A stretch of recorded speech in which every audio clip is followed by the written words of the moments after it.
The distance of a particle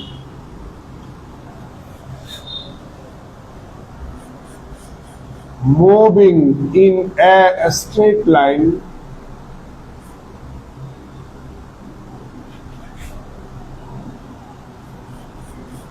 is given by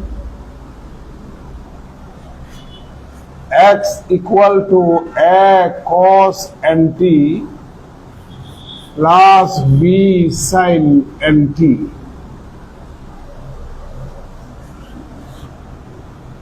So that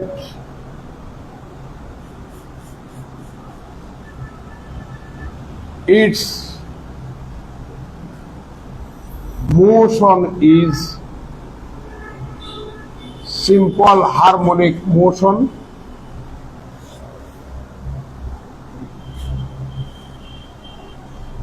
অথবা it execute the simple harmonic motion একই কথা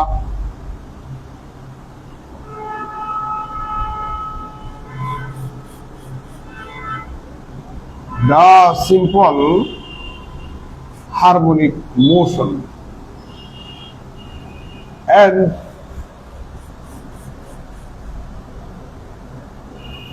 its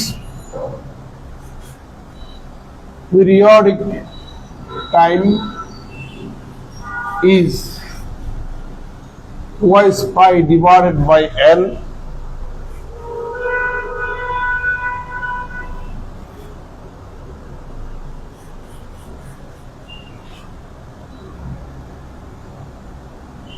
and amplitude is root over a square plus b square. এটা 2015 সাল আসছে দেখা যাচ্ছে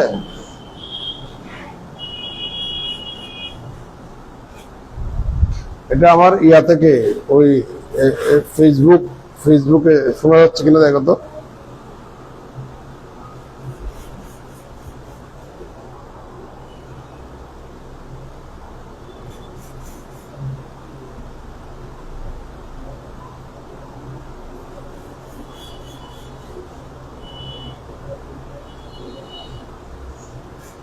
শোনা যাচ্ছে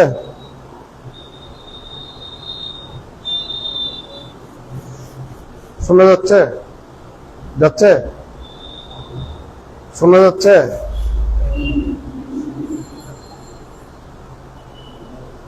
শোনা যাচ্ছে আচ্ছা আচ্ছা সলিউশনটা দেখো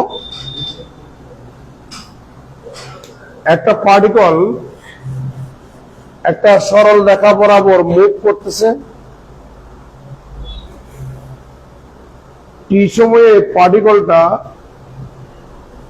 তার সেন্টার অফ ফোর্স হতে বা সেন্টার অফ অ্যাট্রাকশন হতে যে দূরত্ব অবস্থান করে টি সময়ে ওই দূরত্বটাকে এভাবেই ডিফাইন করা আছে এটা প্রশ্নের মধ্যে বলা আছে The distance of a particle moving in a straight line is given by x equal to a cos nt plus b sin nt. ধরে নাও এটাই হচ্ছে আমাদের সেই straight line this is the centre of force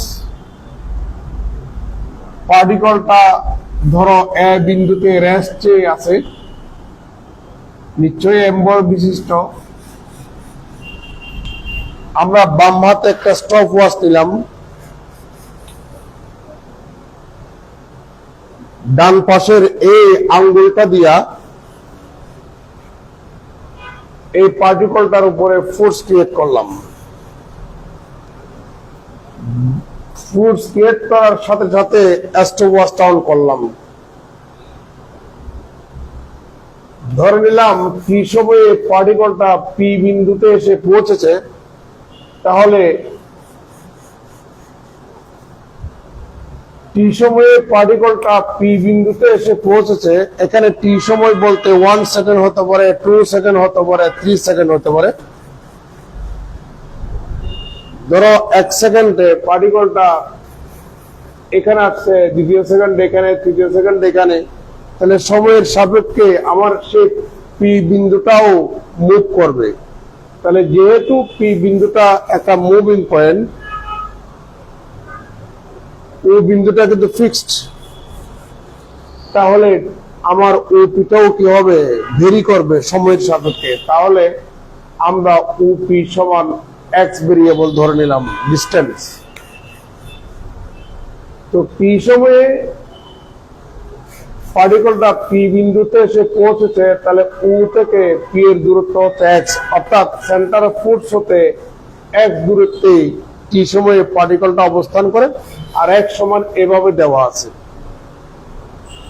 যদি মনে করো টি এর মান 1 হয়, তাহলে 1 সেকেন্ডে ডিস্টেন্স হবে a cos n into 1 plus b sin n into 1।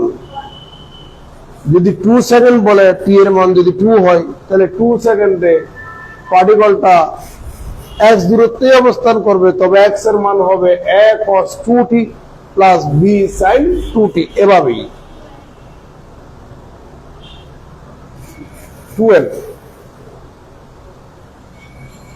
এবার আমাদেরকে দেখাতে বলেছে এই পার্টিকলটা সিম্পল হারমোনিক মোশন এক্সিকিউট করে, প্রদর্শন করে।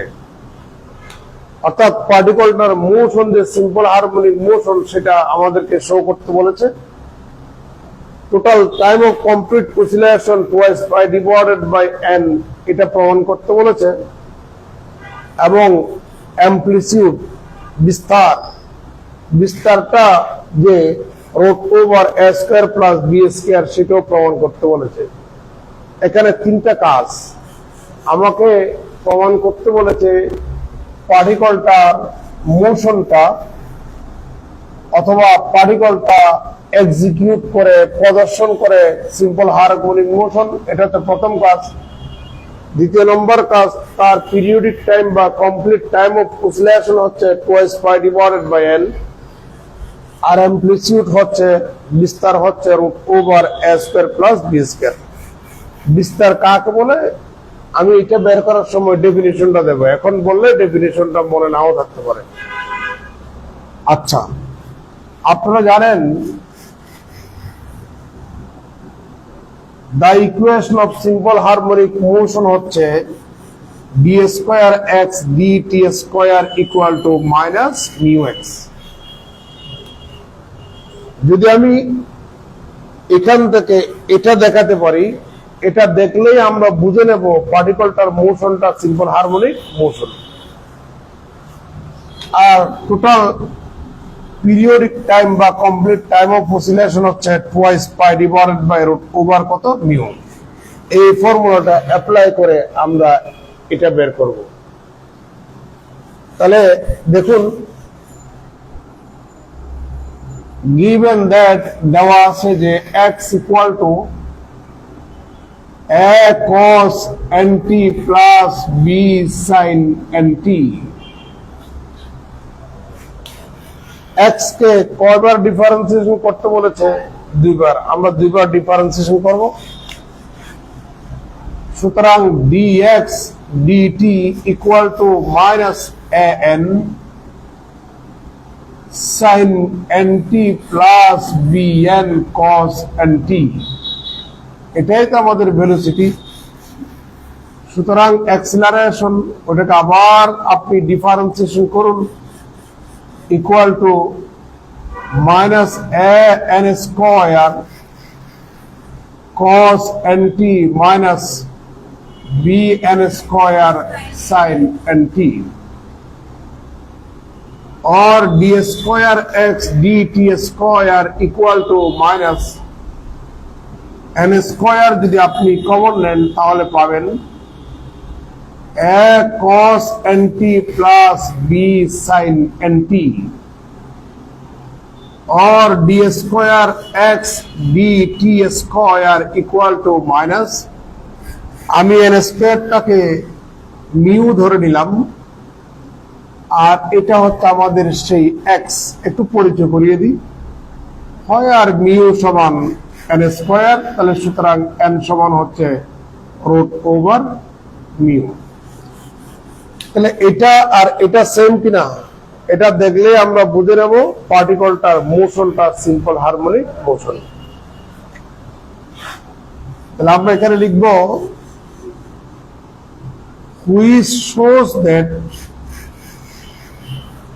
যাহা নির্দেশ করে যে the motion is simple harmonic motion. The motion বা the particle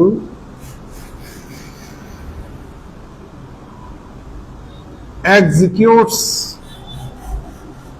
simple harmonic motion. Clear? আমরা অঙ্কটার প্রথম অংশ কমপ্লিট করলাম। পিরিয়ডিক টাইম বা কমপ্লিট টাইম অফ অসিলেশন অঙ্কটার সেকেন্ড পার্ট।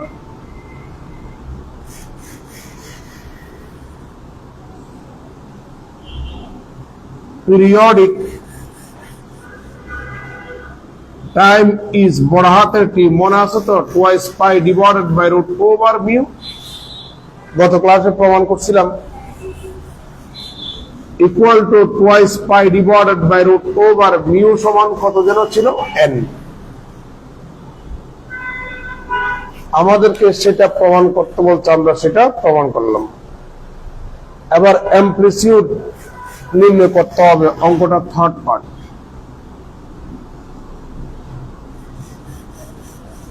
অ্যামপ্লিটিউড মানে হচ্ছে অ্যামপ্লিটিউড তথা বিস্তার হচ্ছে the maximum displacement of a particle from its rest position, সে যে পজিশনে স্থির অবস্থায় ছিল ওখান থেকে যে সর্বোচ্চ ডিসপ্লেসমেন্ট হয় ওই অংশটুকুকে বলা হয় অ্যামপ্লিটিউড। অ্যামপ্লিটিউড কাকে বলে? The maximum displacement of A particle from its resting position. তাহলে সিন্স যেহেতু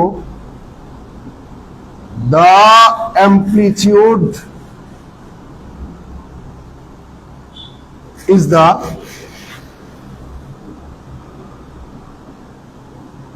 maximum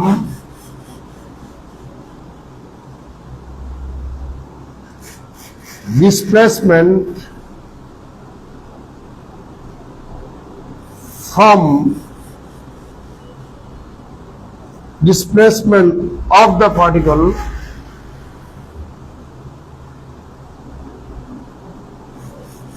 from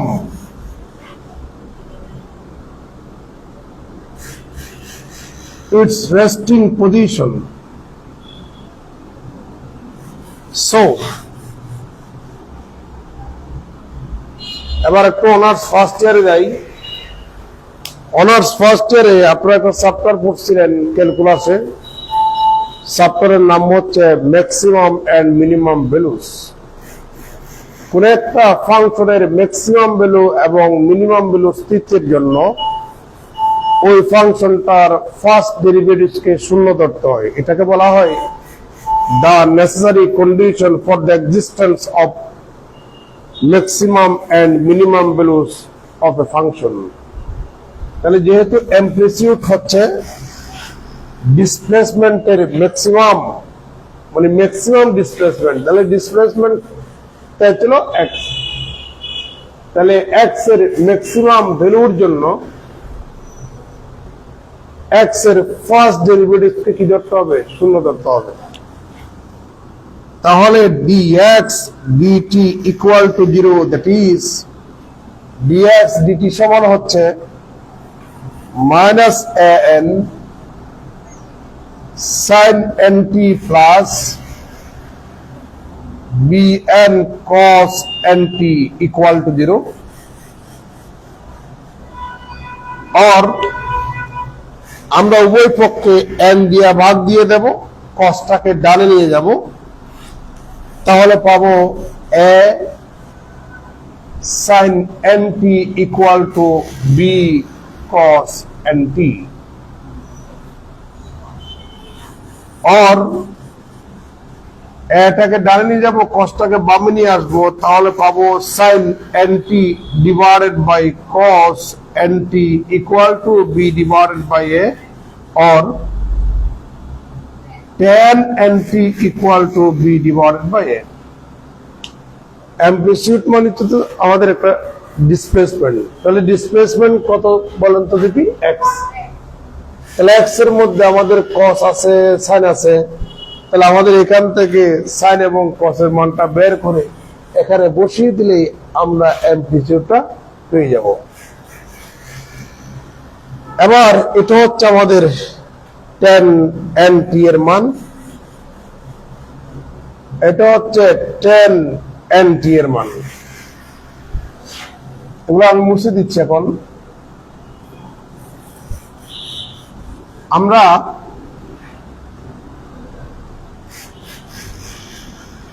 এই অ্যাঙ্গেলটাকে যদি nt অ্যাঙ্গেল ধরে থিটা আর কি, থিটা, তাহলে tan থিটা সমান হচ্ছে লম্ব ডিভাইডেড বাই ভূমি, তাহলে b ডিভাইডেড বাই কত, a।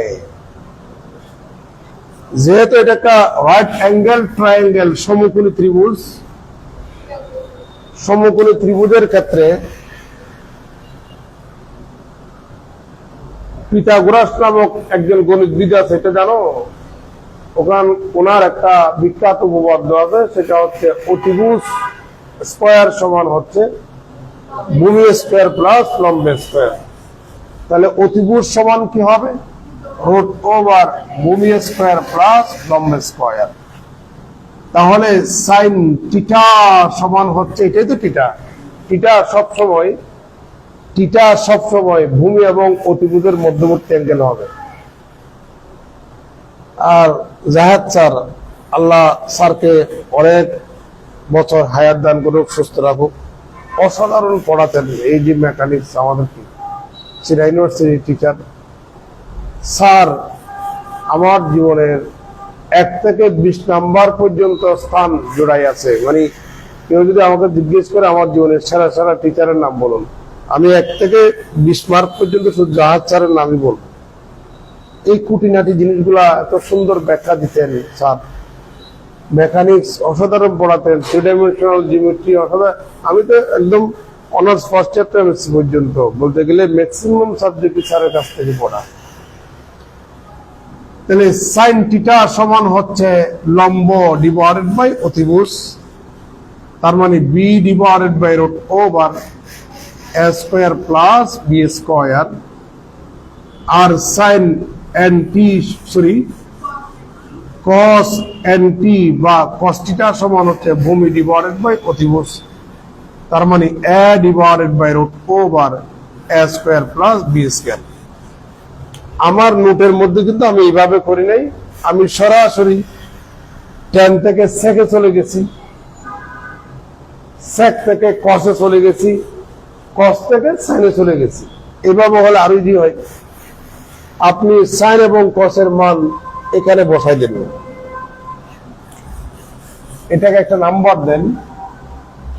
তাহলে সুতরাং 1 নাম্বার থেকে আমরা পাচ্ছি x equal to a cos থিটার মান বসান a divided by root over a square plus b square b into sin nt এর মান বসান b divided by root over a square plus b square equal to, আপনি এখানে root over a square plus b square লসাগু নেন, উপরে পাবেন a square plus b square equal to root over a square plus b square full square divided by root over a square plus b square equal to, উপরের একটা root over a square plus b স্কয়ারের সাথে নিচের root over a square plus b square যদি cancel করেন তাহলে উপরে থাকবে root over a square plus b square.